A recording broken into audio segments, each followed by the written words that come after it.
Good evening, listeners, brave navigators of the enigmatic and the concealed. Have you ever felt the pull of the unanswered, the allure of the mysteries that shroud our existence?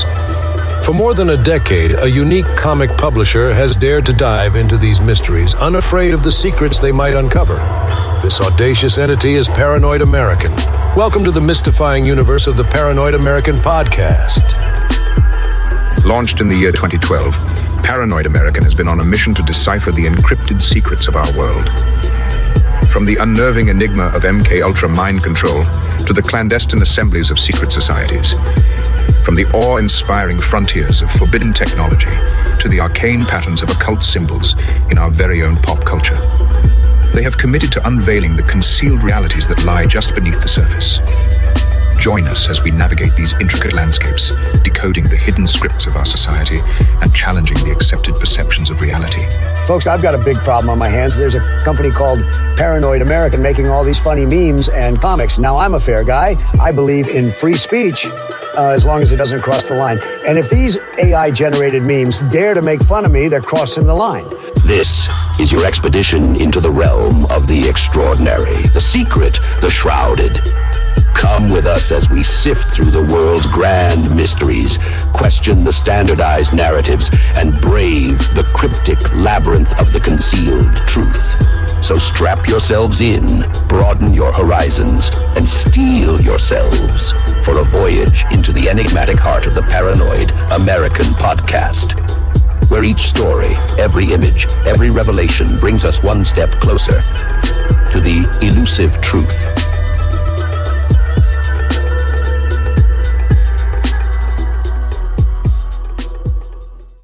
This is the Paranoid American podcast, name pending, trademarked, registered.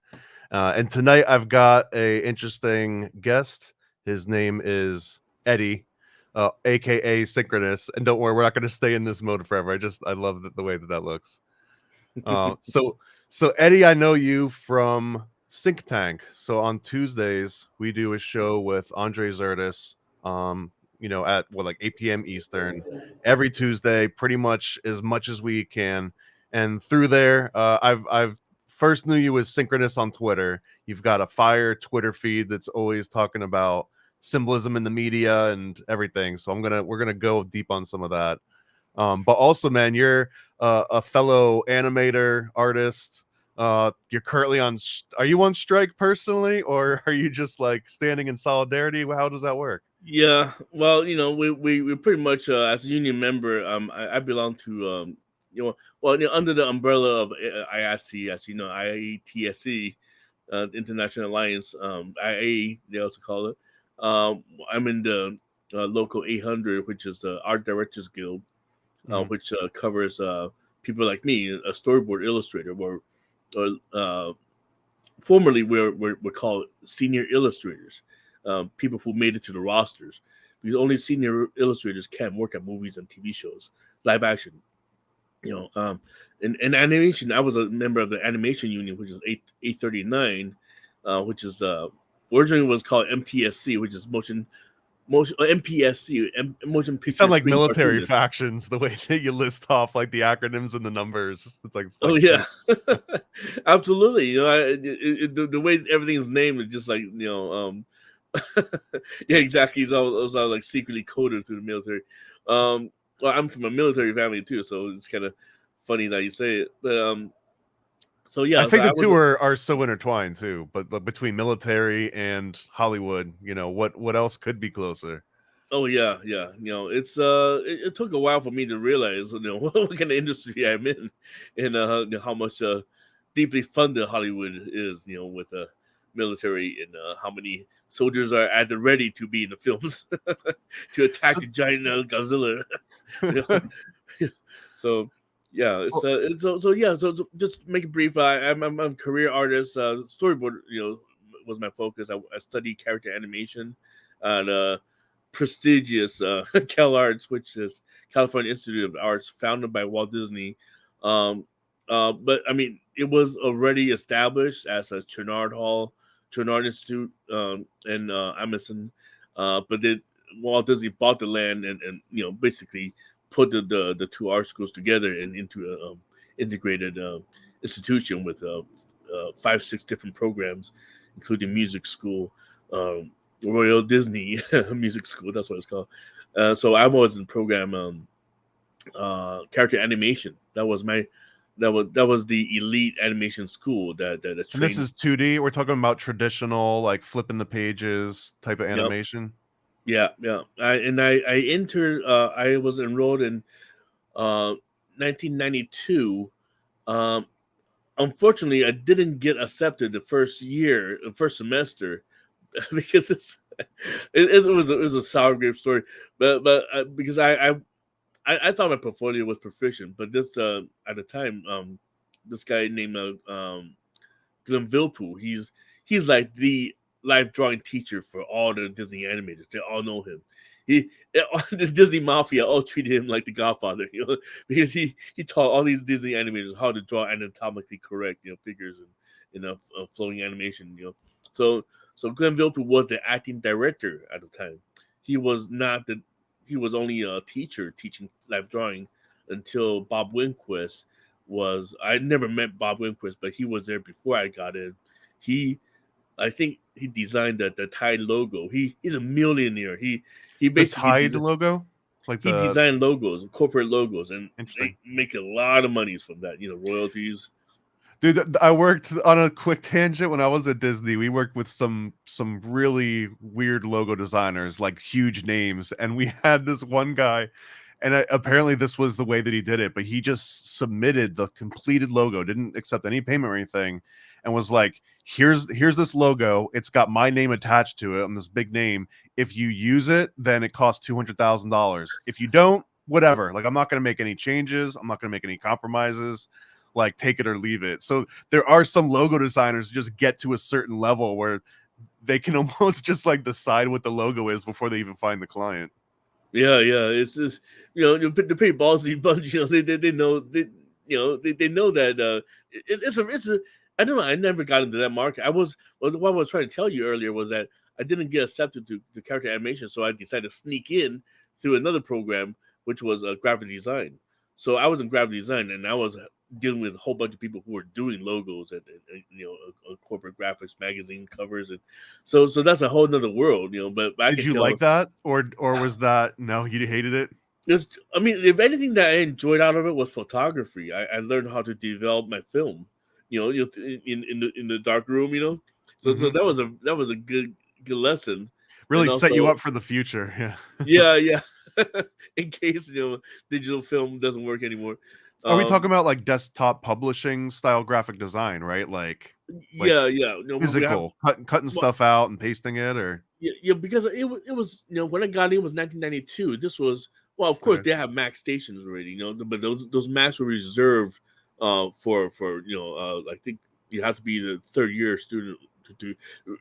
When you first get in, you have to do everything hands on, like using paper cutters and using Xerox machines all the time. You got to use a lot of I learned silk screening too.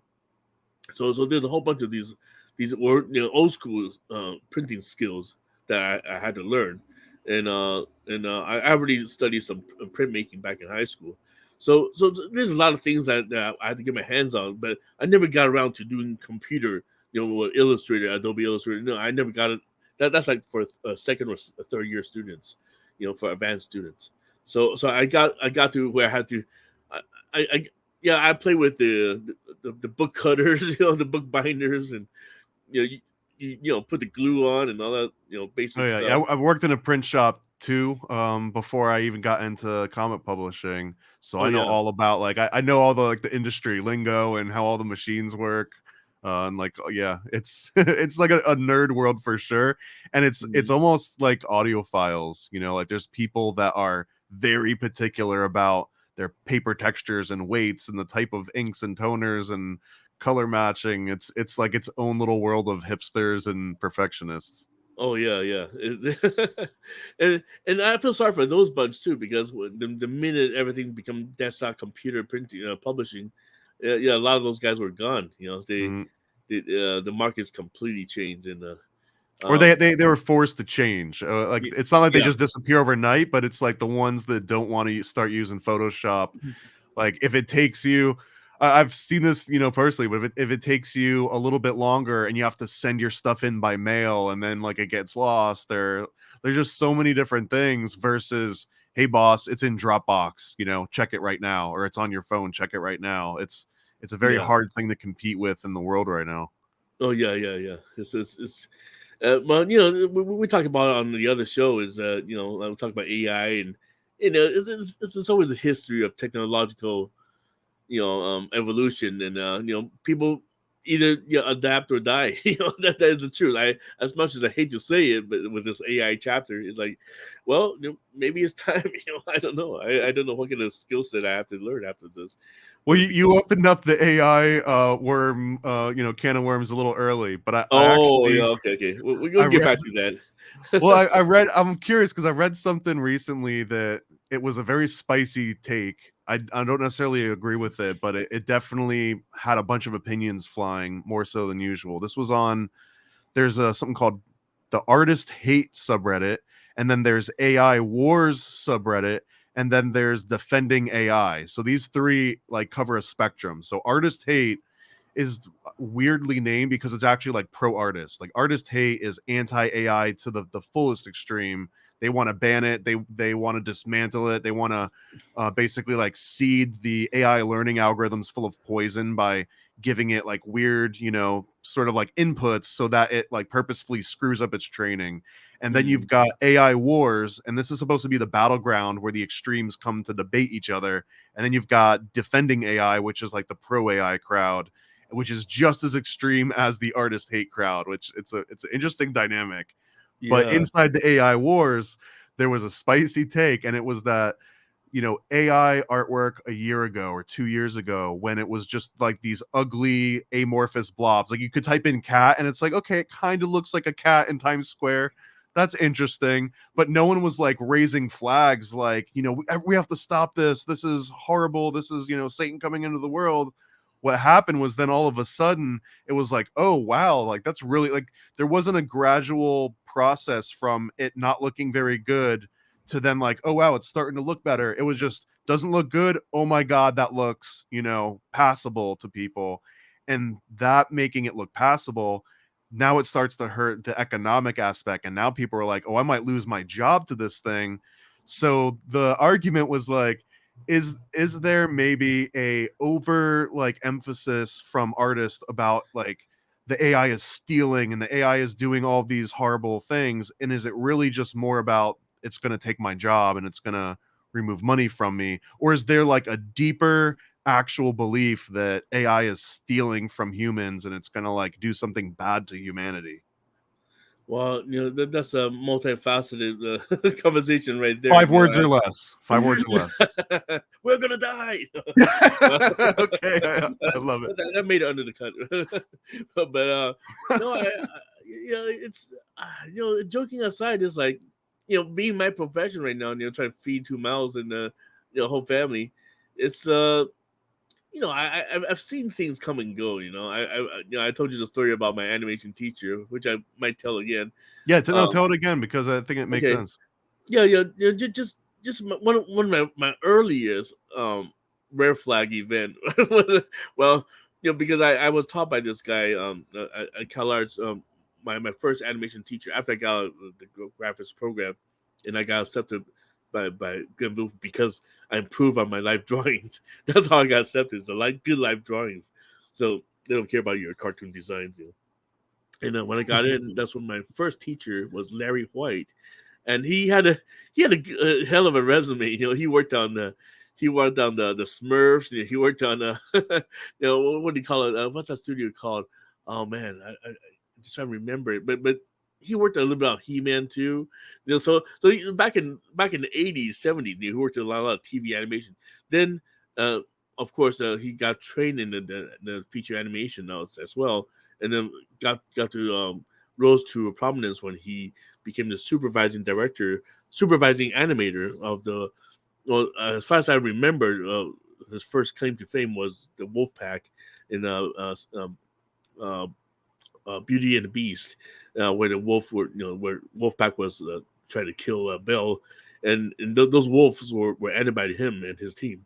So I admired it. Smurfs, He-Man, Beauty and the Beast, classic 90s Disney sort of like revival animation. So like basically the guy that helped craft our childhoods. Yeah.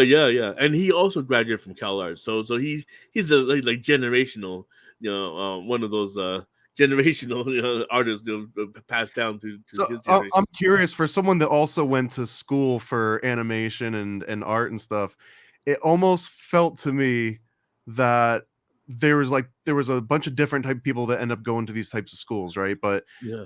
if I had to make two buckets, there's like the people that go in that already have everything the school could ever teach them, and they just maybe need like the right polish to be pointed in the right direction, the right tools, but they don't necessarily learn skills that are related to artwork. They learn Yeah. skills on how to like optimize their workflow and how to fit within a system. And then you've got a bunch of people that maybe don't have like the actual skill set to do like the final art, and they're wanting to learn those, but it almost feels like that group never necessarily hits the same heights or has the same opportunities as the ones that just showed up ready, and they just kind of had to be like polished a little bit. So Yeah. it was the same at CalArts. Yeah. I've seen different groups of those too. Some people are just like, well, like I described. Well, you went to Ringling, is that right? Did you go to Ringling? My art director at Disney went to Ringling. I went to Okay. Full Sail because they didn't require a portfolio. It was known as like the dropout and drug addict version of Caltech or Ringling. So yeah. Okay. This was Well, this was before they did because now Full Sail does like everything, like game design. And when I went through, it was the video program, the audio program, or animation. And I went to the animation program. Yeah, I mean, a lot of these little schools are known in the past, they started to rise up. I mean, CalArts is definitely not as good as it used to be. It used to be one of the top because they had the faculty. They used to have the Golden Boys, from Disney, the Disney Men. legacy, yeah, man. Yeah, Because the the idea, it's 909 almost like a secret society. It's like if I go to the school that the guys that work at the place went to school, then they'll feel an affinity for me because like we shared the same teacher and we can talk about having this inside connection. It's really a secret society, in my opinion, just yeah, maybe yeah. with not so much flair. And I wouldn't doubt that there's the Club 33 type, have some kind of discipline, and they all drank with Walt at one point in their lives. So when you went to CalArts, were you hoping to end up at Disney, or was this just like a launch pad to get into other stuff? It's funny because funny that you said that. I mean, I admire Disney, but I never really liked the products. I like old school. I love old school, like Sleeping Beauty and anything that's back in the old school Disney traditional. But ever since like Glenn Keane took over, I don't like his style. Honestly, I don't like him. I mean, he's very energetic, very voracious. I mean, he has a lot of energy in his drawings, but it's just a mess. You look at his drawing. I feel sorry for the cleanup artist who worked under him. He's like he's just trying to figure out find where the line is. So that's why his animation when it's cleaned up is so kind of wobbly. Because the cleanup artist couldn't figure out how to tidy up the drawing. So tweeners, yeah, no, I feel that deeply. Yeah, but I've always I was raised in I went to Taiwan when I was 6 years old. So I was there for 8 years straight. From 6 years old to 14 years old. So my upbringing was mostly Japanese manga. I read a lot of Japanese comics, a lot of like scary stuff. I'll go to these bookstores. I read like the horror stories of Japanese. But or some cute ones like Doraemon or was the Adam Boy, Astro Boy, those kind of stuff.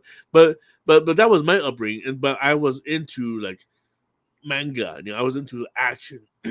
So it was a strange thing. I couldn't really find the right camp for myself when I came back to this country because in a way I wasn't a big fan of superheroes.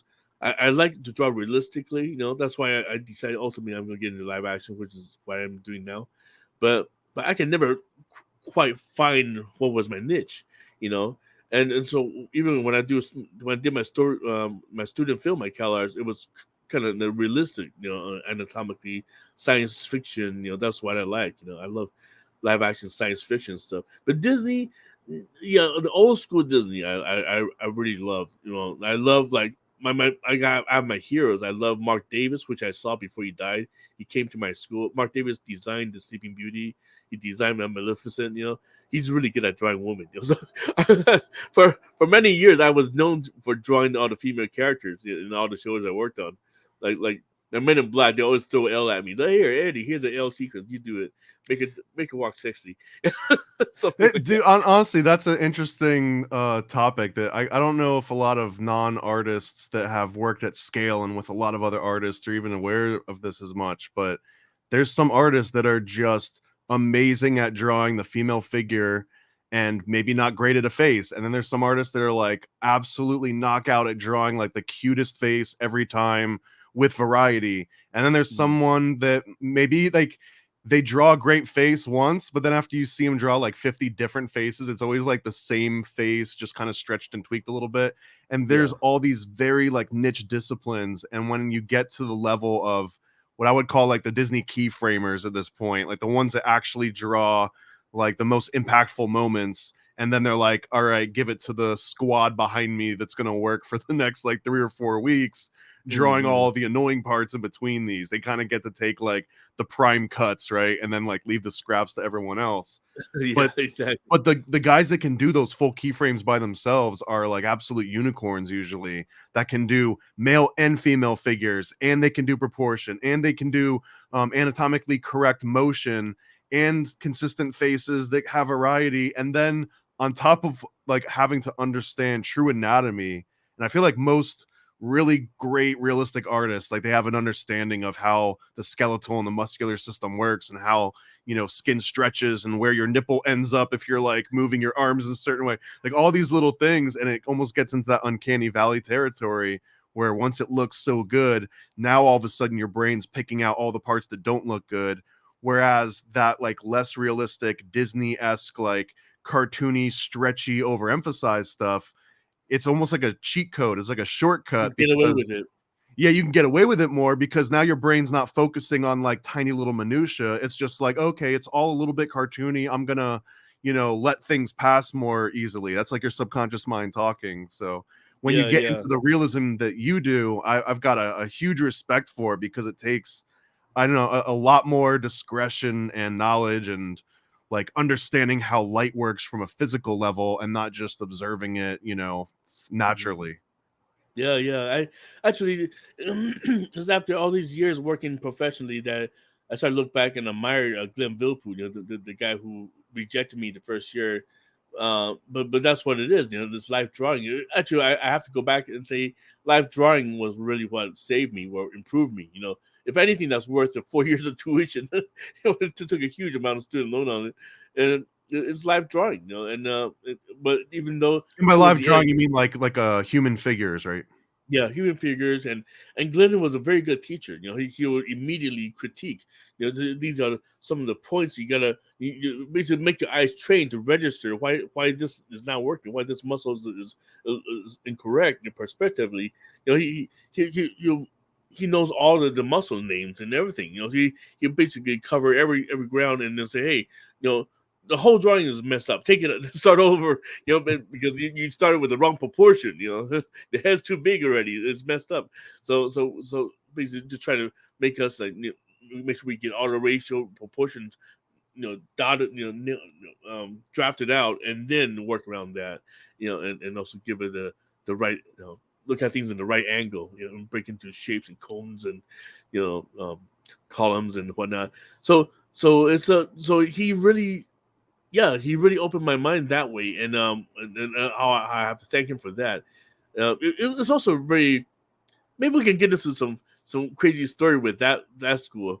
Yeah, let's do it. Yeah. So what happened was, so I got 1 and 2 years. So the first 2 years was really good years for me, because there's so many great teachers coming in. Glenn King came in. The 90 men all came in. All these, the ones that are survivors, most of them died already. And I saw Frank and Ollie, the two buddies, that they're always working together. The two of the Frank and Ollie, Mark Mark Davis, and who else did I see? There were four of them that I remember I saw, and the 90 men, so they all died eventually. But after all that first 2 years, it was great. It was golden years, and then the earthquake struck. Earthquake struck in 1994, and that was my I would say it's almost towards the middle of my second year, and that's when things got really crazy, because the whole building, main campus in Valencia, was covered with asbestos, kind of like the World Trade Center. It's covered with asbestos, so you cannot go in there, right? So they were doing the huge cleanup job, and everything was out. There's no gas, and then the students were in the dormitory. We all stuck. So we're like, what is the point? And we can't. The students try to go to classes in the tents, and it's like under the scorching sun. That doesn't work. So everybody gave up. So that's it. We're packing up and going. So after that, we came back, and then the school was still not repaired. So Disney, is a board of trustee. So they decided, okay, we got a good connection. We got us. We're gonna move to Lockheed Martin, Skunk Work in Saugus. It's like Saugus was like it's like redneck country back then. There's like some hidden neo-Nazi camp back in the mountains somewhere. but I, I actually. I mean, that's who you want working at Lockheed, probably. Yeah, all the Nazis were there. That's right. all the Operation Paperclip there, but then we went. I didn't know it was Skunk Work, but when we got there, it was just this huge compound, and I was like, how did we get this place? And it slowly started to come together. Oh my God, this school is connected with the military. Disney is connected with the military. Oh, I mean, that shouldn't be a surprise at all, though, because Disney. He actually left, like Walt Disney himself kind of left the world of his feature films for a while. Because you mentioned like Snow White and some of those earlier films, if you look at how long they were in production, we're talking over a decade, right? Like people start, this blows my mind about Disney the most, is that there were animators that were working on a movie, went off to World War II, fought, killed people, saw their like friends, massacred in war, and then came back and then finished up a Disney movie. And then like, people are bringing their kids to it, not realizing that most of the guys that worked on these animations had just come back from one of the most horrific things to ever happen, right? It's a weird sort of like a complex with that. But yeah, it's like a different class. Yeah, it's very interesting. Of course, Disney was involved with a lot of military propaganda, shorts as well. And Victory by Air Power is the best known, I think. Yeah, and we we all know how much what's his name, Joseph Goebbels, he the propaganda minister was a huge admirer of Disney as well. So God knows if they even like make connections there, but I was just trying to say that really opened my eyes to see, wow, this is a very strange connection, and then in the campus, I actually saw a fireball. I saw there's a road leading to the campus because they haven't even built any major roads into that. I'm pretty sure that the underground tunnels that take people there for work, but the students have to drive through this little dirt road called the old road. So I took the old road, and then all of a sudden I saw this streaking fireball flying towards that campus. I'm like, wait a second, what was that? And it was not on the news. I'm like, this has got to be a failed craft. It has to be a failed triangular. And this craft. Is by the new Lockheed campus that you got moved to? Yeah. Yeah. It's right above it. It crashed right above it, and nobody said nothing. I was like, did you see that fireball? And nobody saw it. I'm like, I can't be going nuts. I saw something. I swear to God. And so that, yeah, it was. They just knew not to say that part out loud. You were still new. Yeah, exactly. And so, me and my friends were kind of mischievous. So we actually kind of like scouted around the area at night, in the middle of the night, when there's little security. We walked into the air tunnels for to test the jet engines, and there's just like radioactive signs everywhere. You walk in, you risk losing your reproductive risk a huge reproductive harm. You can zap your balls out, something like that. But we walked in just gigantic, and you just know they put like these strange crafts, like blast them through jet or airstream and all that stuff. But but that's that. But when we got back, that's when I realized, wow, this is interesting. I also saw Spielberg and Katzenberg for the first time. They came when we were about to leave the campus. They were doing recruitment, at the end of the school year. So Personally, like they showed up personally to recruit. yeah, because DreamWorks was just forming. Jeffrey Katzenberg just give Michael Eisner a big fu. So he walked out with all his funding and got Spielberg as a huge buddy and who's the third one? David Geffen, right? So the three of them formed, but only that day only Spielberg and Katzenberg walked through, and everybody was like lining up in the hallway trying to like witness, see these two in person. The Kingmakers, bro. I mean, that's Kingmakers, yeah. But they're tiny. When they walk right by me, I thought these guys are midgets. I mean, these guys are just squat.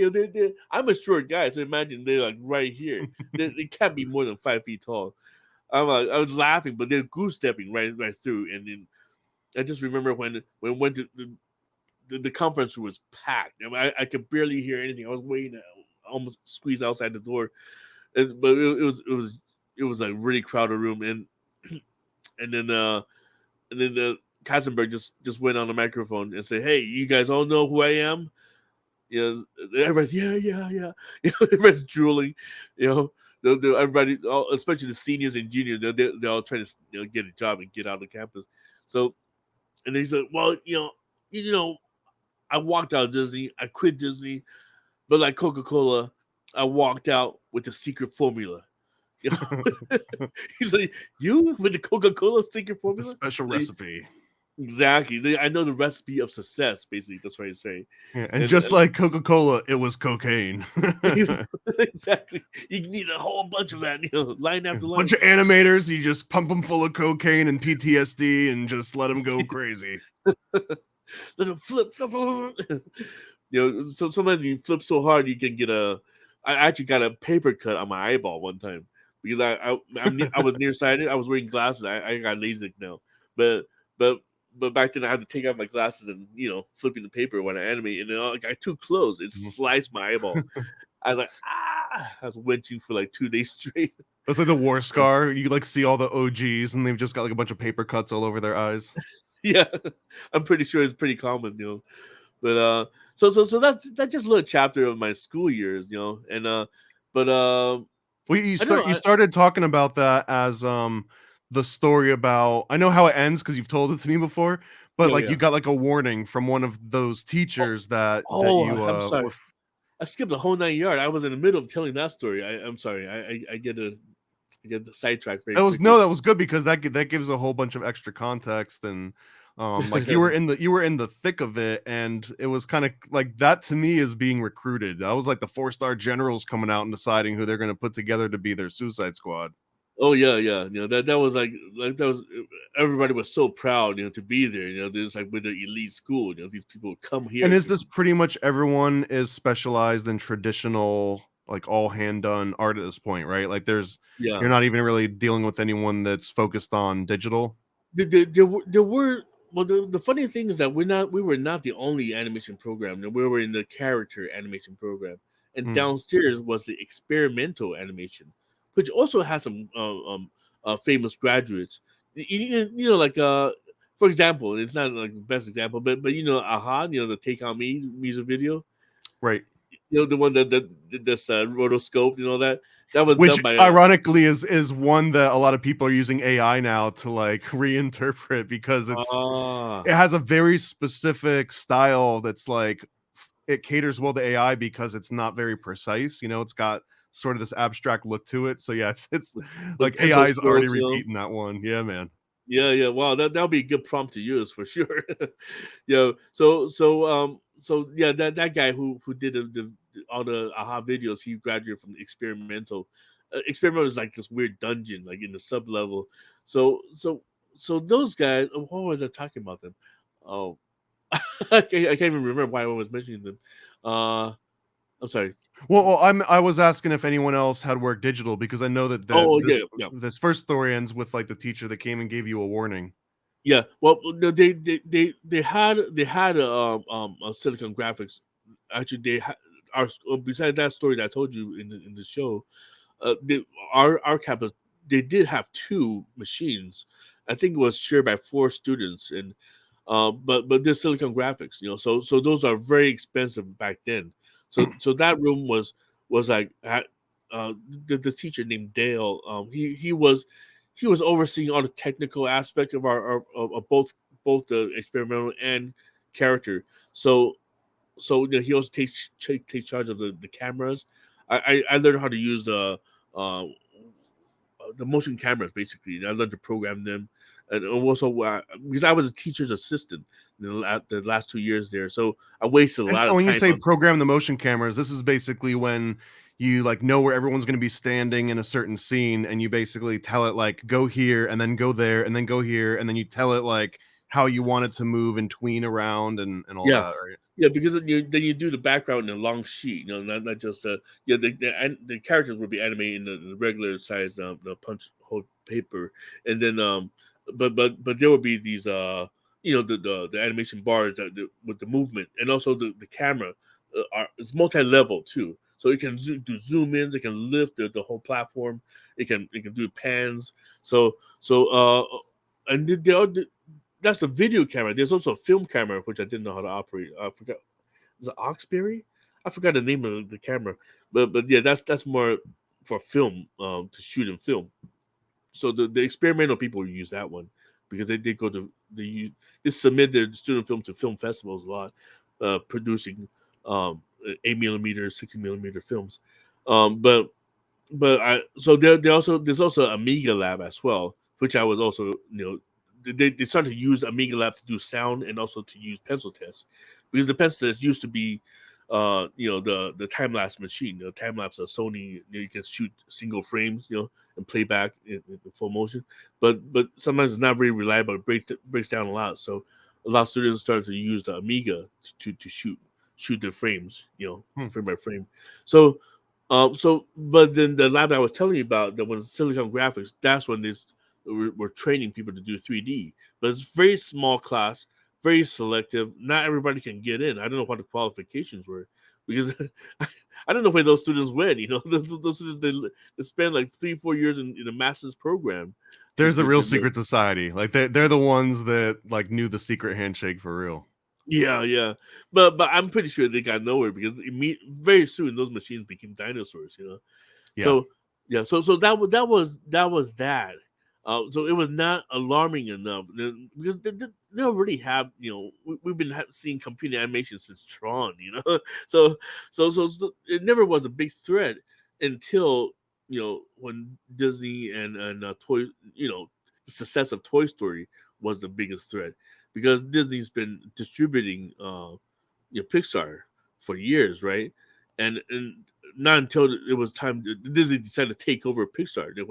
When did that merger happen? The merger happened 2006 or 2005, I forgot. But when Toy Story came out, it was a big threat to Disney. Disney was still doing 2D animation, and they already passed the golden age. When I went to CalArts, it was the golden age. That was when Lion King came out, Aladdin came out. My first year was when Little Mermaid made a huge Little Mermaid. Looking back, but That I yeah, mean, yeah, honestly, I mean it's silly, but the Little Mermaid movie is definitely peak hand drawn 90s. I mean, I yeah. say hand drawn, but I think everything from The Great Mouse Detective and after was digitally assisted in some way. And then depending on how you define digitally assisted, you mentioned this on one of our other shows, but if you go back and watch like 101 Dalmatians, you can see like the Xerox dirt where someone didn't clean up from some certain frames and stuff. So Oh it yeah. like technology has always been part of Disney's process of making things faster, shorter, cheaper. The cheat Yeah, sheet, yeah. You look at the Robin Hood. There's a whole bunch of overlap with Jungle Book. The right. same exact movements. Well, same voice too, same voice actor for both Oh of my them. god, yeah, yeah. So it's hilarious. But so to just fast forward, it was when Toy Story came out. That was '95. So I was still at school, but Little Mermaid saved Disney. You got to know that. Disney was on the verge of bankruptcy. If Little Mermaid was make or break for Disney at the time. Really, I didn't know that. Oh yeah. They're definitely in trouble, and so with that success, suddenly Disney just got shot through the world stage as the premier entertainment company, and when Toy Story came out soon after, they realized, oh my God, there's an itch that they cannot scratch. They have to distribute their film, but at the same time, it's like, wait a second, these guys are doing better than us, and kids are swarming to people. Kids are getting attracted to the appeal of 3D animation, the polished look and the the perfect in betweens, the flow, everything's streamlined. So well, and not just that, man, but like the appeal of having someone come back to you've got your stack of papers or cells or whatever, and someone comes by like, yeah, we're gonna go ahead and like change the shape of the eyes, and you're just looking at it like, how many of these do I have to change now? And then the 3D guy's like, okay, cool, I'll just swap out this model for this model and hit render again, and then they walk off and they're like, I'll be back in 30 hours when this is done, right? And everyone praises them. Yeah, you just use the what do you call it, the deep fake. You can immediately fix anything. Yeah, just replace eyeballs. Yeah, it's amazing how technology improved. But to just get to that story is that was a time when I was graduating. '96, I graduated, and I get to my misfortunes when I graduated, but talk about that story with a teacher, Larry White. So he was my hero. He actually left the campus in shame because he was dating one of our students, one of our classmates. This hot blonde. Was she of age, or was this like an illegal thing?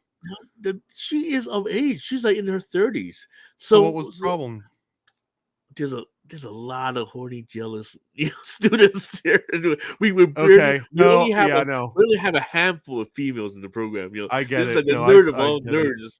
Yeah, our program is pathetically male. It's just a bunch of people are just with the exploding in testosterone.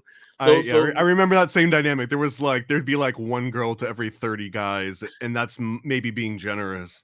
Yeah, no, just please draft him in. But that she was cute, but she's not a young girl. So I at first I thought it was inappropriate because he's a teacher, not of age. But a lot of people say, "Oh, he's a pedophile." Da, da, da. I'm like, she's not a kid anymore. But I love Larry so much that it didn't matter that much to me. But people started to really talk shit, and really made it uncomfortable. And I don't know how it happened, but he left. And I was feeling very sad because I was like, I really admired him. He's a great animation teacher. I learned a lot from him. That woke crowd was already getting into cancel culture early. Yeah, absolutely. But we know it's straight out of jealousy. Because people wanted attention from the girls all the time. So when that was taken, there's just nothing left for them.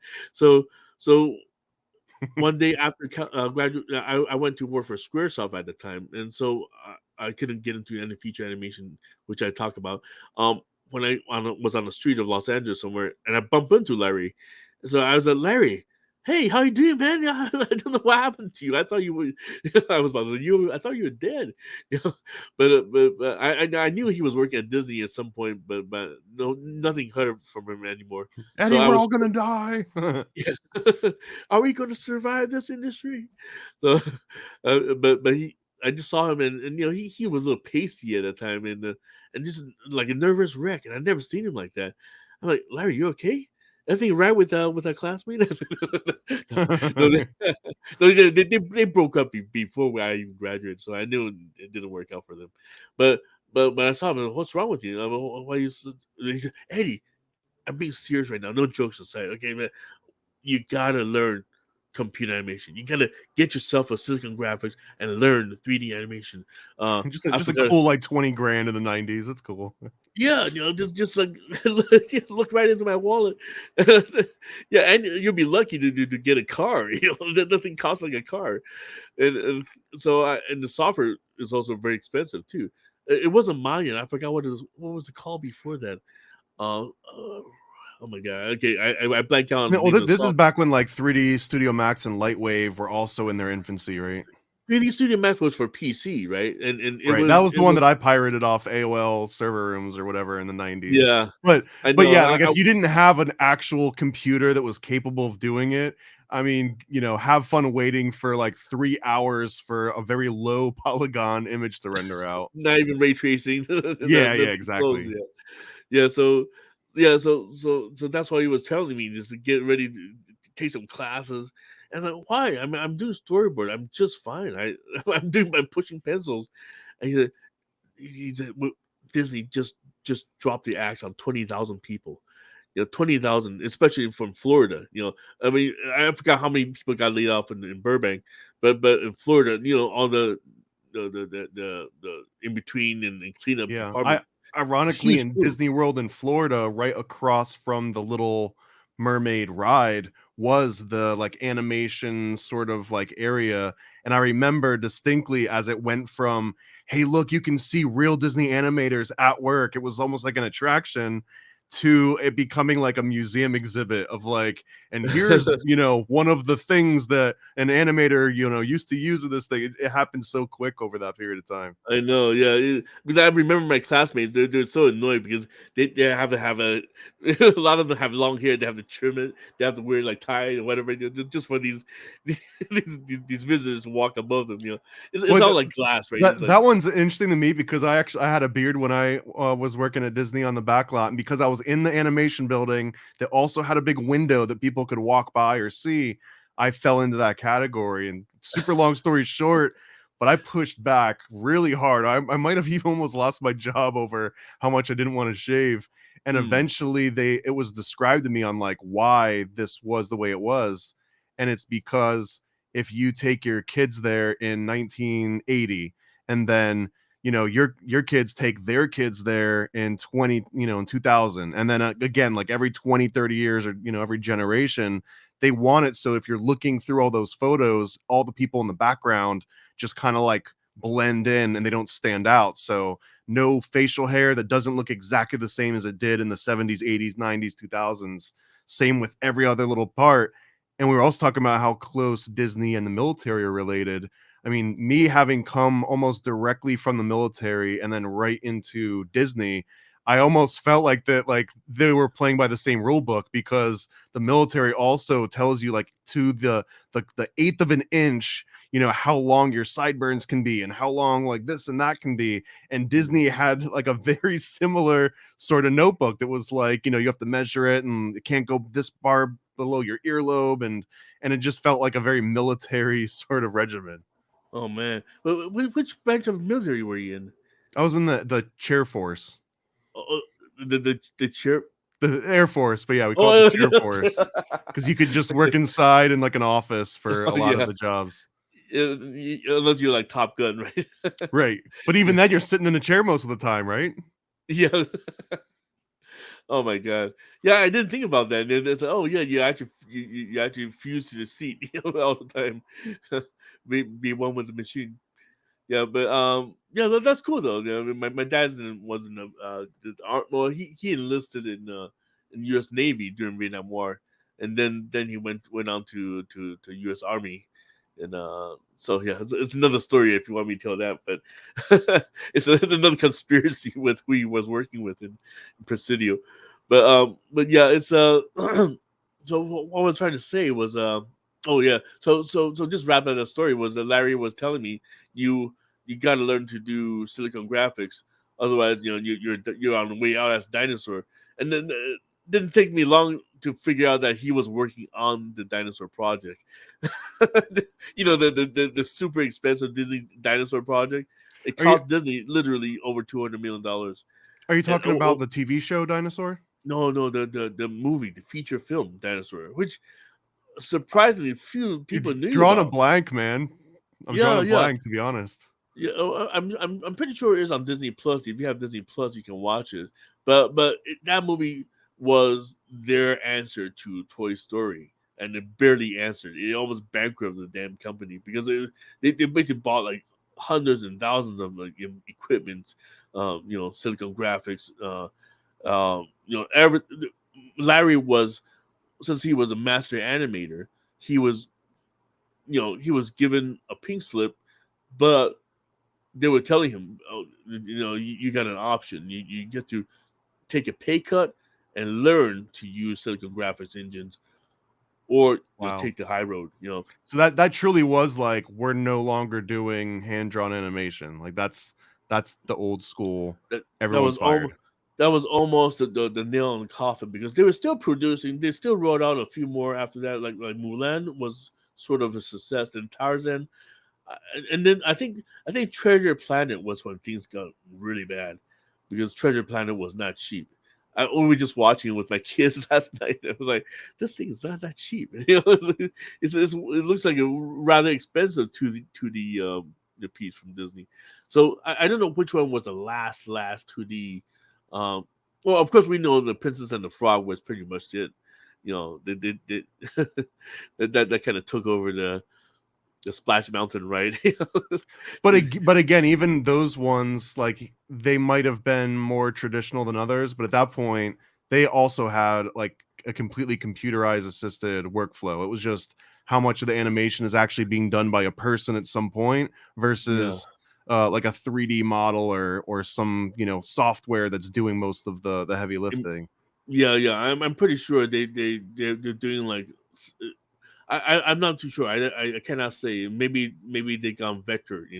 Like all these drawings are converting to vectors, and makes it easy to do the in betweens, right? I don't even know what what do you call it? What kind of license? What's that? I keep forgetting these words. Basically, this specialized software developed in Disney, proprietary software. So, but yeah, so that was that. That was like, wow. I didn't realize the revolution came, and then but luckily, I've been doing storyboards for 20 some years now, and still, well, the only thing is I was doing pencil, right? So, okay, maybe I should. I mean, I'm sorry. We were already 1 hour in. Do you still want to talk about my career thing, or do you want to go? Yeah, dude, go where you want to go. I also want to get into some like your views on the occult with all this. You mentioned SquareSoft. Sure. You were there when they did Final Fantasy VII. I want to talk about all that stuff and more. Yeah. Okay. Yeah. So when I when I got out of CalArts, I had some trouble because I'm like one of those last ones who wanted to get a degree, because my brother failed. He went to multiple colleges. He has PTSD. When we were in Taiwan, he was like traumatized by the experience. So Taiwan was not an easy island to survive, and he was abused over there. And so he kept running away. So he never got a diploma, to dismay of my parents. And both my parents were highly educated people, and so I thought, all right, I'm gonna work on it and get a degree. So when I stayed for 4 years, I lost a lot of chances. I could have gotten jobs in the second year, but so I was. Was that an option to leave after your second year and have like an associate's instead of a bachelor's? Yeah, because a lot of these people, if you look at a lot of these directors, producers at Pixar and Disney, and even at Warner Brothers, a lot of them were my classmates who never finished their school. Because they get plucked. Yeah, they got plucked, and then they got groomed, and next thing you know, the big honchos. Nobody ever asked them for the diploma. In the animation business, nobody ever tells you to. You went to CalArts? Let me see your CalArts. Yeah, the same phenomenon was at my school, but instead of like the Disney's and like the big companies, it was like Blizzard. Like Blizzard would tap on you, or like one of the production companies that worked on music videos or MTV or something. Like those are the ones that you wanted to get tapped by.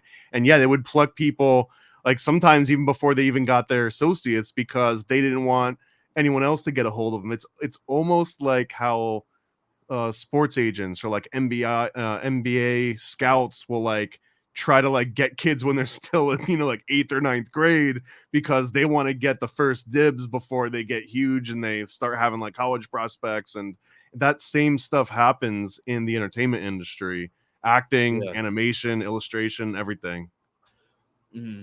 Oh, just gave us a little bit of coffee. And even like even some of the, in a creepy way, some of the original like Nickelodeon animators were like grooming children animators to like get into. Yeah, that's a whole other episode. Yeah, yeah. It's a weird environment. I mean, but But yeah, it's weird because it's like a weird merit based on one aspect, and then it's also very apprenticeship based. So it exists in this world where you have to, like you were just describing, almost like a personal connection with some of the teachers and having a fascination for like the things that they actually had a role in, and that giving it gravitas and you respecting them because of that, versus any other school out there where you're just showing up and there's like some stranger that's telling you to like, turn to some page and you're just like, who's this idiot? yeah, yeah.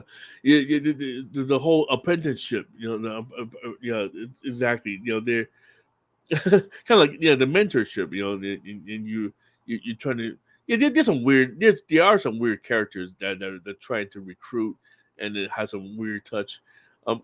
The actually the cleanup department, the head of cleanup and in between, I forgot his name. He's a Latino guy with a big stash, and he would come every year. The school doesn't like him because the school's like, oh, they just want to pick the students to do clean up in between. They do the lowly jobs. Yeah, I mean, honestly, that's what I did. That was the closest that I got to like Disney animation, was doing cleanup and in between work.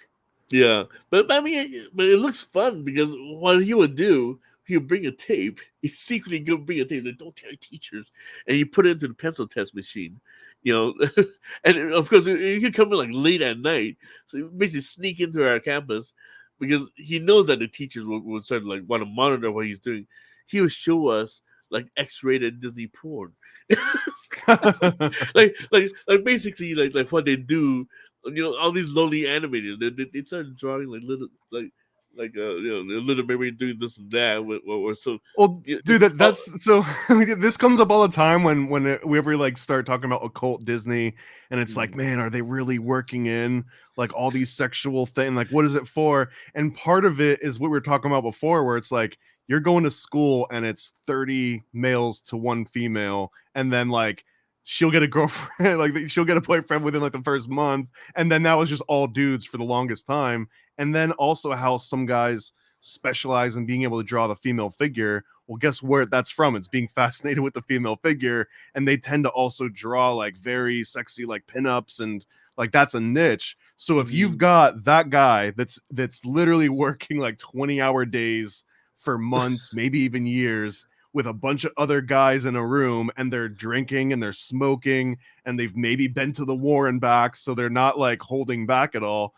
Yeah, like those guys are it's part blown off steam. It's part like, this is what I've always done. This is what I'm actually good at doing. But then like if I'm working on a Disney project, I obviously can't put boobs on everything. But if they could, they would have. You know what I mean? So I feel like the things that made it into the movies, yes, they are intentional, but I want to get your opinion on this too. Yeah, But I feel like it's not an art director or some CEO that's like, we're gonna corrupt the youth. Put some dicks on that castle in the background. If anything, it's like the animators that are just like, hey, check this out. Doesn't that look like a dick? And then it's like, that's awesome. Keep it in there. And I feel like that's a large majority of it. Yeah, I can't say that I can dispel what you just said, but the truth is, yeah, it's mostly because these artists are just bored out of their minds. They're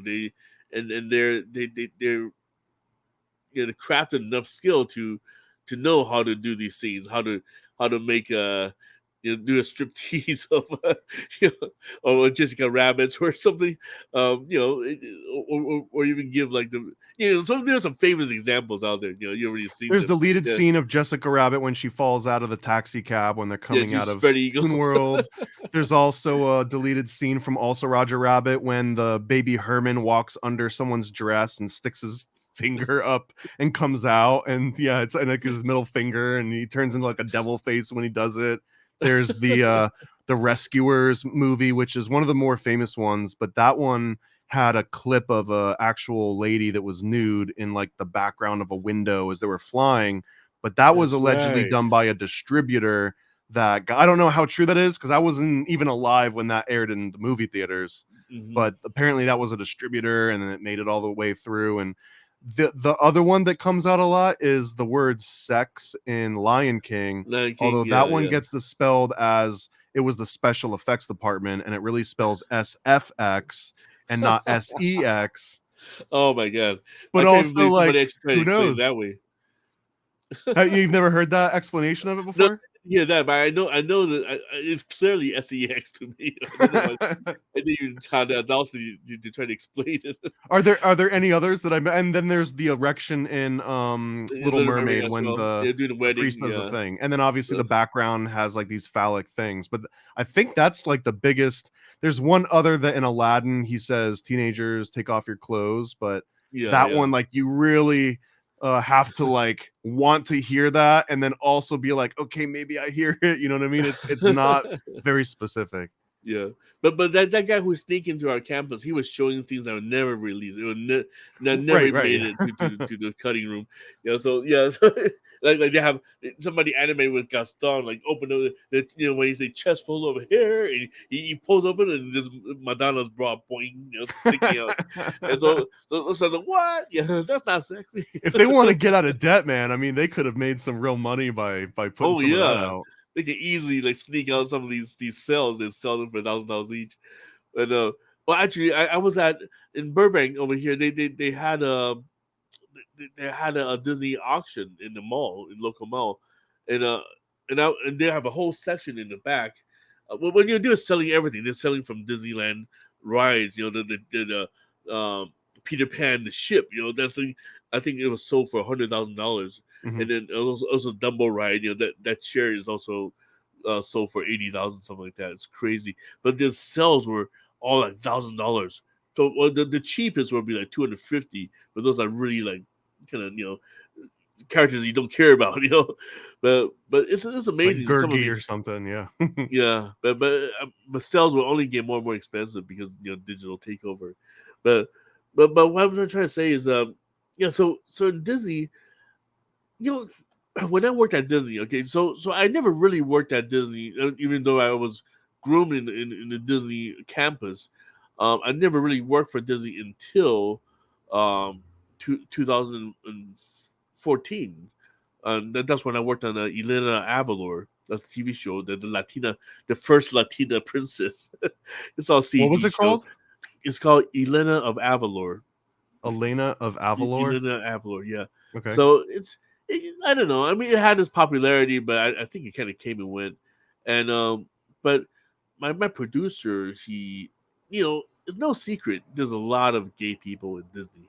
Mhm. A lot. My producer was gay, openly gay. He's like, you couldn't be even more flaming than this guy. It was Uh, and the same in Orlando. It was actually like an unspoken thing that some people knew about, that Disney was just overwhelmingly welcoming to, gay people before it was sort of like a badge that you could wear and chain, put a rainbow on your. This would actually have been controversial before everybody came out. The corporations all came out of the closet. Yeah, yeah, exactly. So I would say, if anything weird that's been going on that I've been hearing about is actually a lot of my classmates who went to Disney, they end up turning gay, and I'm like, is this like a mafia going on that Did converting these Disney kids? do this? Yeah, just like very bizarre, and Meth? Maybe like instead of using coke, they started using meth, and then that turned them gay. exactly. Yeah, There's some theories that meth that can turn people gay. that's what I've been hearing, because it causes. I don't know. I'm not a chemist, but knowing that it will mess with the hormones big time. It will. I mean, it's actually really bad for women. Men, compared to effects to men. Men, at least, it will like boost the testosterone, but at the same time, testosterone, you have too much of it, it becomes a gay issue. I think. Well, let me blow my nose real quick.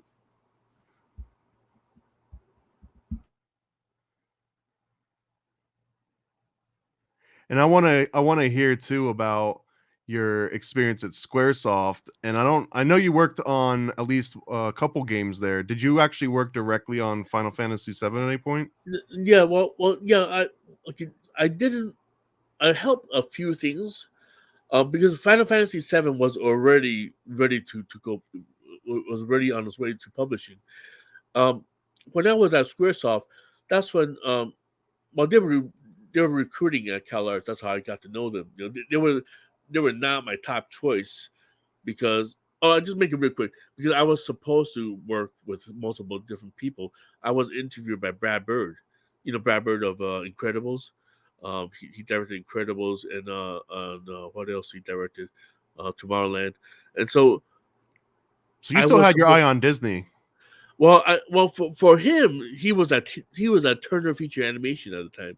He he went to Disney later. You see, what happened with him was that at the time I was graduating in '96, he was with Ted Turner, Turner Feature Animation. So that was his Yeah, baby. Adult Swim, Cartoon Network. Yeah. Yeah, he owns all that. So Turner Feature Animation was supposed to work on his project called Ray Gun, which he still hasn't made. It'll be incredible because I saw the concept art. I saw Tony Facelli was the visual development artist, that his right hand man, and so I saw those storyboards do my interview along with 5, 6 other students, and I was supposed to go with them, but I stayed because I wanted to finish my program. I wanted to get my diploma. So all these people who got recruited, they went on their way. I thought I still have another year to go, but You were of course, like, no, there's something to this academic system here. Like, I think there's something to this. I'm going to see it through. There's gold at yeah, the end yeah, of the academic tunnel. it's crazy, and mostly it's my dad too. My dad was convincing me, he's like, you gotta get a diploma. You shame the family, the Asian bullshit. So so I was It's weird because I mean, in certain professions it matters, but I can't think of many where it matters less than in artwork and in like music, and like a lot yeah. of like these creative sort of areas. Well, no, because my dad, he never wanted me to go to art school anyway. He's a Oh yeah, of course doctor. not. Yeah, I he don't think wanted any me. parent will want their kid to go to art school unless they were already rich. Yeah, you starve. You starve on the street with no help. Is that a direct quote? Yeah, no, I'm just making fun of it. No, he doesn't even, his English is actually so much better than that. He's been in the country since 14 years old. So yeah, but yeah, his English dialect is pretty good. But what happens that because I decided to stay through it, so I lost that chance. I was supposed to get on the ray gun. Then Warner Brothers bought Turner Feature Animation. The merger happened. Then the merger happened. All the phone lines went dead, and so I thought, okay, I call Hanna Barbera because I worked on Johnny Quest on my third year summer. I worked on a episode of Johnny Quest. I didn't even know how Concept art or what was your role there? storyboard. I was doing storyboards for Okay. the real adventures of Johnny Quest, which was headed by Takashi and this guy, Australian producer Peter. I forgot his last name, but I didn't know anything after I went back for my last year of school until there's this one guy, Mark. He's the background artist who was on the show. He told me years later what happened because I called Hanna Barbera. I said, I worked on a Johnny Quest. I would like to talk to Takashi. I said, who? What? Where? Are you playing dumb with me? I worked New on phone, the who show. dis? Yeah, so it was my very first union show. That's what got me into the union, got me into the animation, the Johnny TNG. Quest. Yeah, Johnny Quest. Yeah, got into my local 339 839. That's the animation union. So I was just dumbfounded. I was like, why nobody know? I realized I'm graduating, and all my connections were lost. And then it took me years later to realize the producers of Johnny Quest were embezzling money. The Japanese guy took a whole bunch of money to buy this gigantic Jeep. He had a Hummer. He had a military-sized Hummer in his garage. And how did he get that money? Oh, it was embezzled money. You gotta leave that car.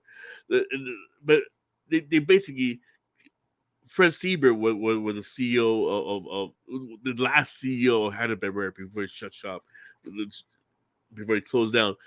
Fred Sieber told the entire crew to they're like two big bouncers, the security guard walk in the hallway of Johnny Quest, saying, everybody clapping really loud. Everybody get your boxes on the hallway. Throw yourselves, throw everything you got, and meet at the parking lot in 10 minutes. So it was like war zone. The girls, nobody got anything. There's no advance warning. All these PAs, there were a lot of beautiful girls on that show. So they're all crying, hugging each other. So Mark was Is telling this me all union the related? Was this because of the union dynamic, or was this no. just because it was shutting down? Well, they what I was told was because of the scandal, the embezzlement scandal, because they spent so much money on that show, because they had it was the first time a TV animation studio used the Mac editing system. What is it called?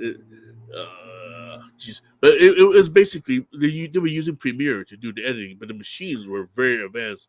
Yeah, wasn't it called like a layer or something like that? It was like the whatever After Effects ended up becoming After Effects. Before that, it was called a Yeah, layer yeah. something or other. I think you're right. Yeah, so very expensive. They have a whole room full of these machines.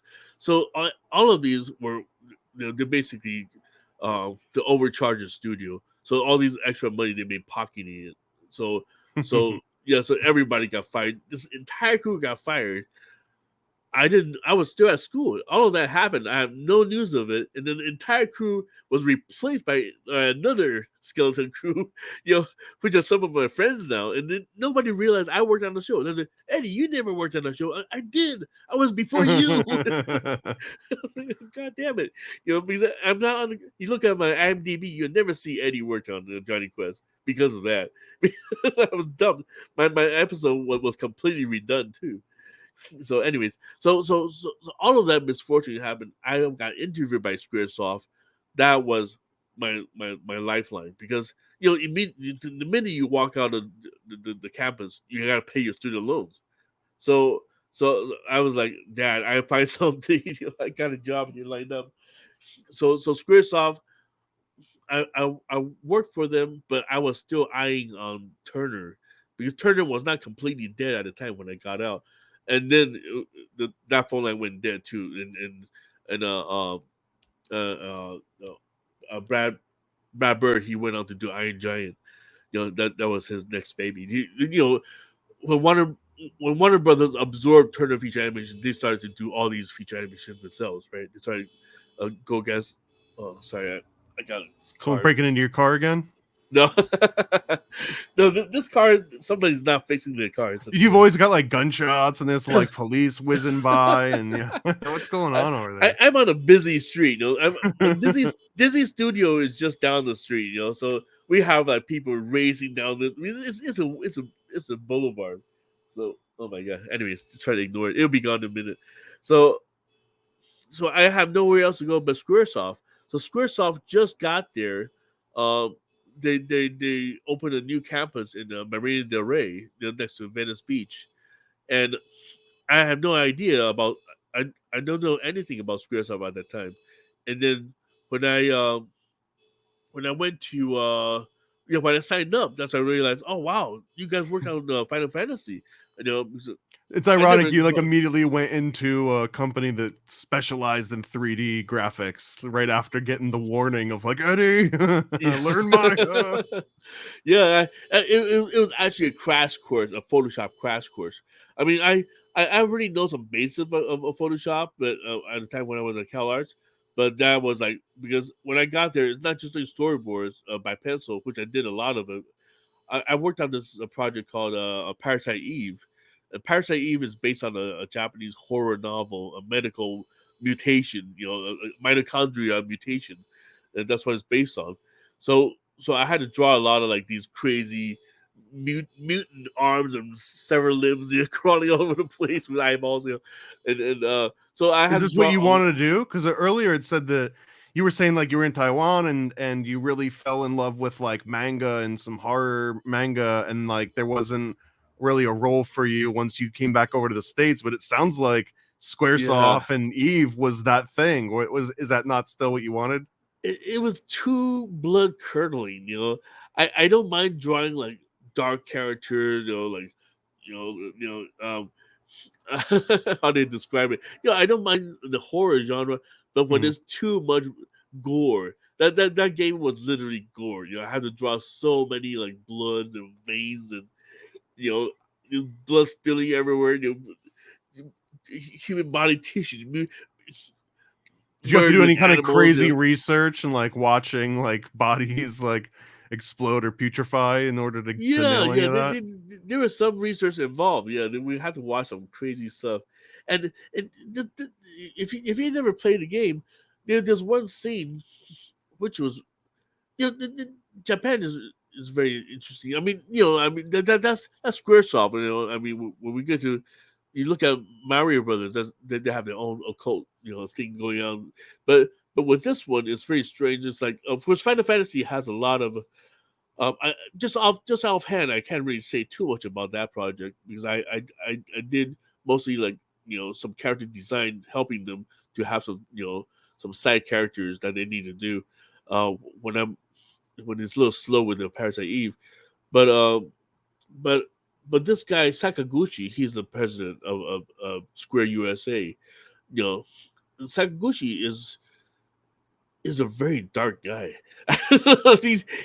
He never smiles, and I've seen him in the hallway multiple times, and he just does not smile. This guy's got this little. Did you ever try to tickle him when he walked by?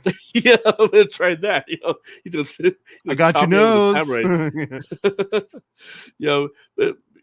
But the funny thing about SquareSoft when I got played was that we're divided. The Japanese would be on one side of the building, and the American would be on the other side.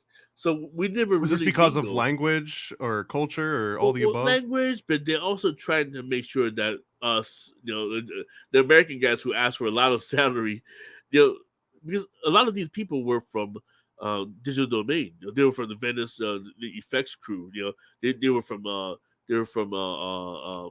Rhythm and Hughes. Those effects houses, down the street, in Venice. They used to have a whole bunch of them. So my bosses, my art director Darnell, he was one of the guys, head honchos at Digital Domain, along with Steve Gray, who was the head of the U.S. crew. So these people used to work on Titanic. They were just working on Titanic before they moved to SquareSoft. So one expensive crew to another. So Titanic costs like 200 million, and the next thing you know, they do Final Fantasy, the movie, which cost another $200 million in Honolulu. So so the Japanese were trying to keep a close eye on these Americans because they don't want them to get too comfortable with the Japanese crew for their own odd reason. But I can tell that they're very clandestine because they go to their own places. They go to secret sushi bars, and there was one time one guy just like, of course we make friends with some of the Japanese guys, right? Yeah. Especially the ones that speak more or less English. And one guy just came up to me. You wouldn't believe how we just had. So what? We had a $500 lunch. $500 lunch. Where did you get that? And what kind of food is that? I said, it's sushi. So I went to sushi. It never cost that much. And it was in the Pacific Palisades. It was a nondescript little restaurant with no signs. Basically, you show your credentials. You go in. This whole team of them, probably like 20 of them, went in. They got a table. A naked woman got on the table. I think she was probably a gringa. I don't know, but she laid down and they put all these sushi pieces all over. Nowadays you hear that all the time, right? Oh, Hollywood have these crazy parties, but this is the first time I ever heard of sushi served on a naked body. I gotta say, man, I've heard that. I've never actually seen it in person. I definitely heard of people that have done it that I believe, but out of all the types of food in the world, sushi would be the last one that you'd want to eat off of a 98-degree surface. I just don't understand that at all. Like, sushi's good when it's like cools your tongue when it hits, usually, or at least room temperature, right? I don't know, man. It's weird. It's just a weird thing. I'm pretty sure they sanitize her very well, but she was not moving an inch at all. She just like stayed there. All these perverts are like, just talking. Yeah, I would now I would love to see like a sushi where they just like take out Walt's frozen body and serve sushi off that thing. No, oh wow, that's another thing. When I was at CalArts, we were doing we were hunting for Uncle Walt because it's now you guys But were looking talking for about like his cryogenic chamber or what? Yeah. Yeah, I mean this was back in the 90s, so this was when that rumor was going around, but nobody really thought about it, but later on it became this mainstream like a total joke right now. Well, Right? and So, yeah, they made jokes about it in the Animaniacs and like a number of TV shows. It became like a pop culture conspiracy. yeah. But we were actually looking for it. I was actually actively with 2 or 3 other people. We even the Ouija. I was doing Ouija board in modular theater because there's a theater school. Uh, well, okay, two ghost stories I guess I can tell you.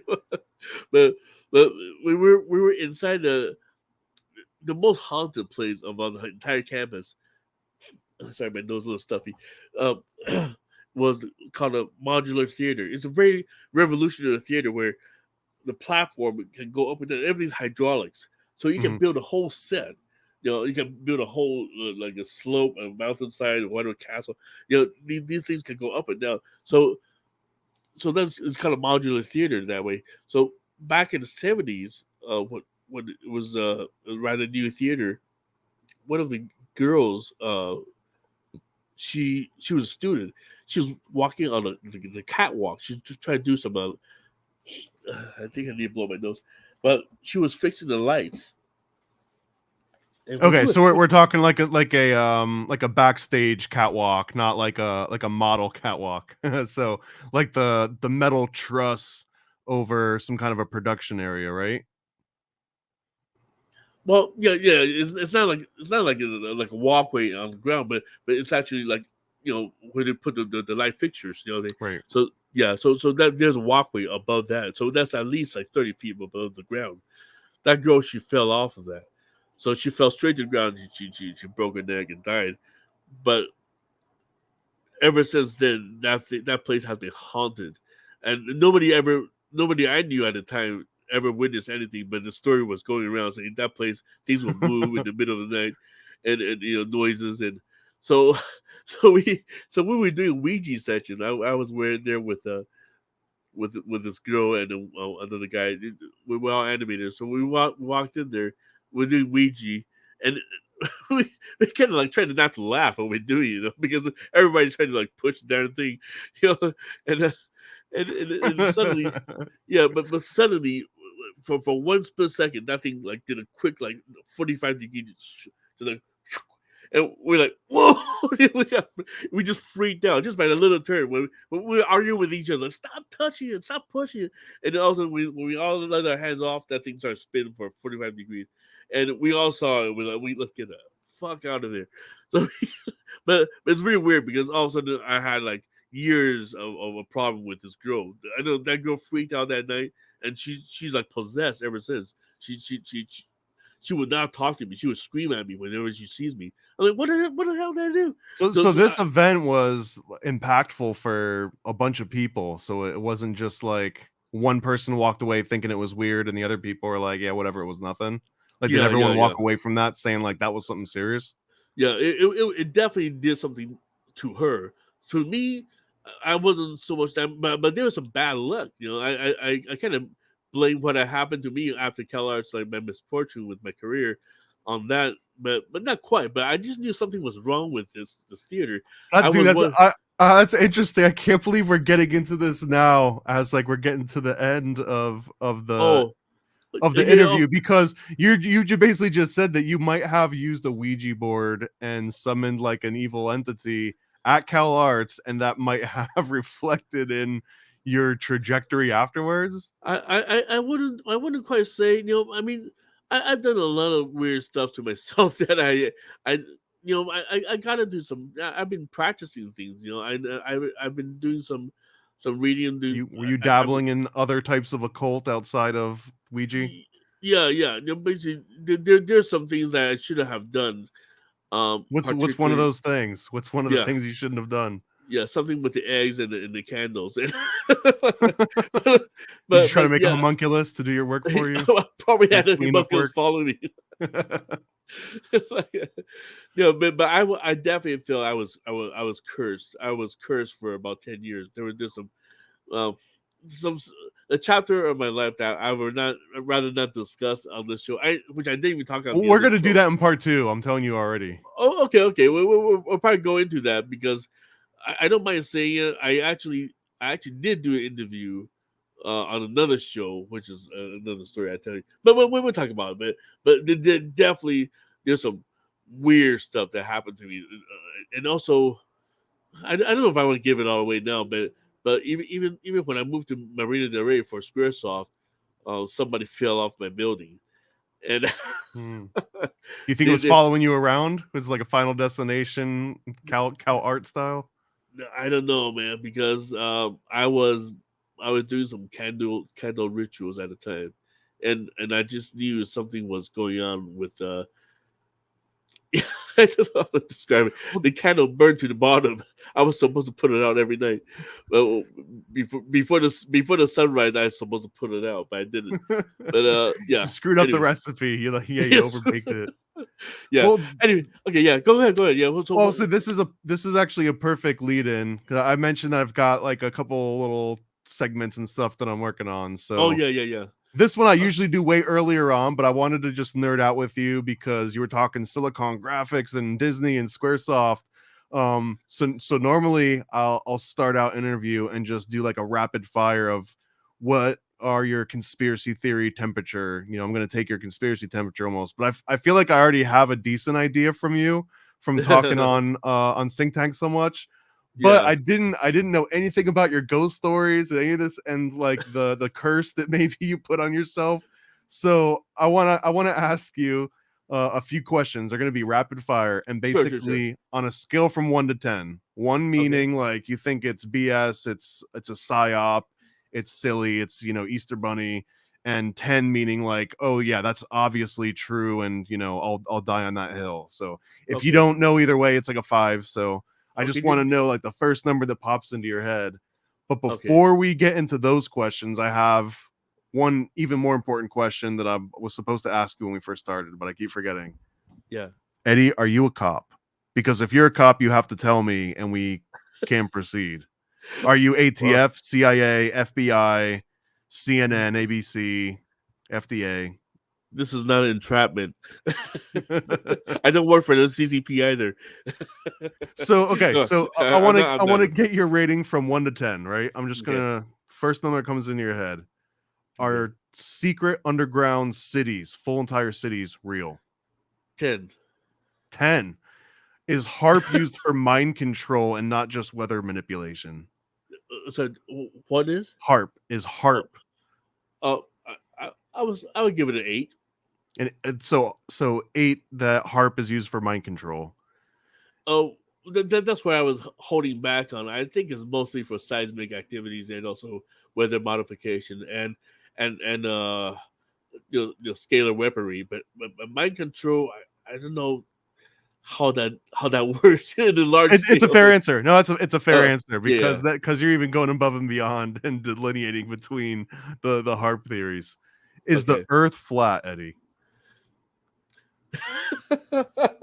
Is this People a are gonna throw 5? rocks at Is me. it a 1? Is it a 10? I put a 5. Okay, a very neutral 5. Yeah, because I keep an open mind. I don't have ways to prove it. People. What attracts you the most to flat Earth theory? Is there like a certain aspect of it that you want to be true for some other reason? I don't want to believe it, but I just feel like there's a lot of anomaly going on with the sun and with the moon, and specifically astronomically, there's some things that just don't seem to add up. But I don't logically, if it's straight out of my logical mind, I would say it has to be globe. Otherwise, the whole time pattern. Everything, so many things would have to be lies and false history and secret cover-ups just for that one thing to be true. So speaking of something in a similar fashion, what about dinosaurs? Where are you at 1 to 10 dinosaurs being real? That's another one too. I've seen fossils, I haven't been able to touch it. I will give it a 7. Okay. 7 meaning we were not told the whole truth about dinosaurs. Meaning I do believe dinosaurs existed, but what happened to them with that dumb asteroid that I live in Mexico, so I know where the asteroid landed. I forgot what the asteroid is called. with the X. It's something with the X, right? Chicxulub subcrater or something. Chicxulub, yeah.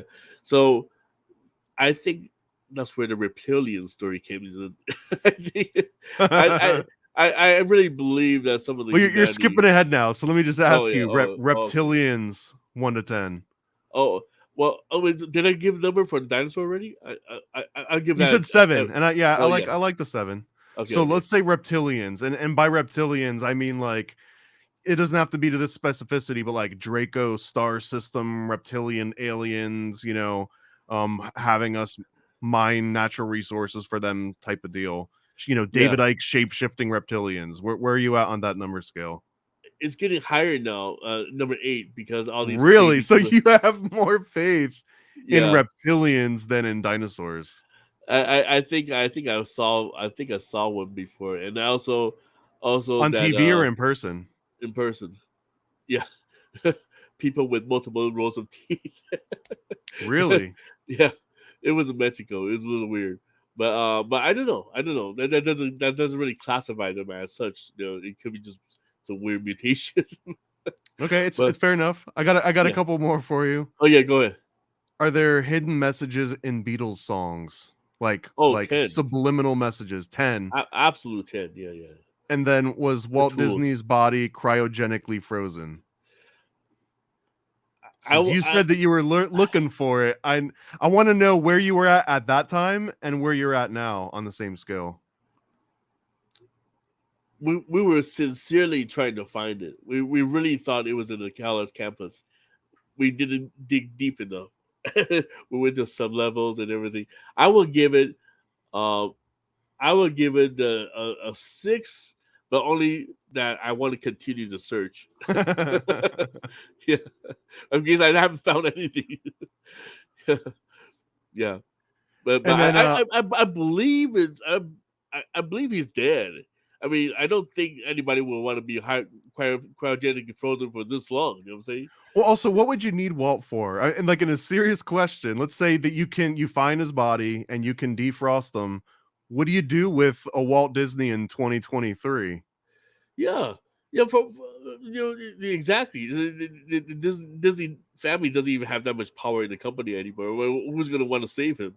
But and my impression was that, I mean, outside of him putting together these animation teams and pushing Disney through, but outside of that, he was kind of just like the whip cracker, right? He wasn't like sitting down next to you and like, all right, let's knock out these frames or let's work this out. If anything, he would come in and be like, let's change everything. I've got a new vision overnight, and he'd hire writers that like never read the source material, and he'd tell them, don't read the source material because we're changing it all up. And so I don't know. It feels like he would just be pure chaos at this point in 2023. Yeah, his way of working, he would not survive a CEO position nowadays. Well, and he looked for scabs, right? He wanted to work with union busters and people that were willing to, undercut each other, and he was the exact opposite of what the strike is going for now. It's crazy. I mean, back then, anybody who even sided with the union at the time was just completely blacklisted. He hated him. I mean, there's so many people who he welcomed the people who crossed the line. He actively looked for him. Yeah. He did not believe in the labor union. And I think this ties into how close he was with the military-industrial complex, and in my opinion, Disney helped form the military-industrial entertainment complex, and that's the real one that we're kind of operating, and it shifts over to that. It's absolutely the working model right now. They work hand in hand. There's no doubt about it. Well, I usually keep these around 90 minutes, and dude, I feel like we could keep talking about something, because we didn't even get into SynCronus, we didn't get into like a cult Hollywood, and I can't believe, I'm not going to forgive you for bringing up a Ouija board, haunted Walt Disney story at like the very end. So there's absolutely going to be a part 2 to this. Okay. So cool. I want to make sure that people are interested in maybe knowing more about what you're about. I know you've got SynCronus on Twitter. Where else can people find you, or is that the main place? Yeah, so SynCronus, I'm on SynCronus at SynCronus Twitter. we're X, whatever it's called now, and also on Facebook.